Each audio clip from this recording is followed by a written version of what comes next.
समुद्री तूफान मैथ्यू ने तबाही मचा दी है। हलाकतों की तादाद 340 हो गई है।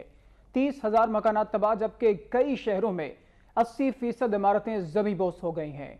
अमरीकी सदर बराक ओबामा ने जॉर्जिया में इमरजेंसी नाफिज कर दी है।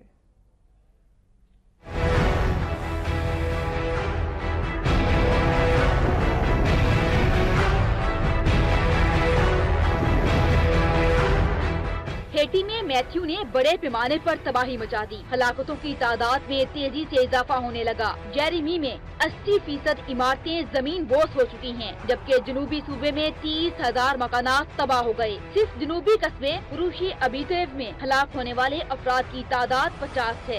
एक मर्तबा फिर इस तूफान को कैटेगरी 4 में रखा गया है और इसे दूसरा शदीद तरीन तूफान करार दिया जा रहा है। हेटी में तूफान के बायस शदीद तबाही हुई है, जबकि बाज़ इत्तलात के मुताबिक जुनूब में वाक़े कम अज कम एक गांव सफाई हस्ती से मिट गया। फिजा से हासिल की जाने वाली तस्वीर में देखा जा सकता है कि जुनूब मगरबी कस्बे जेरेमी में सैकड़ों मकानात तबाह हो चुके हैं। इससे कबल हुक्काम का कहना था कि हेटी में आने वाले तूफान मैथ्यू से होने वाली तबाही के पेश नजर मुल्क में होने वाले सदारती इंतखाबात को भी मुलतवी कर दिया गया, जो रवा हफ्ते के इख्तिताम पर होना थे।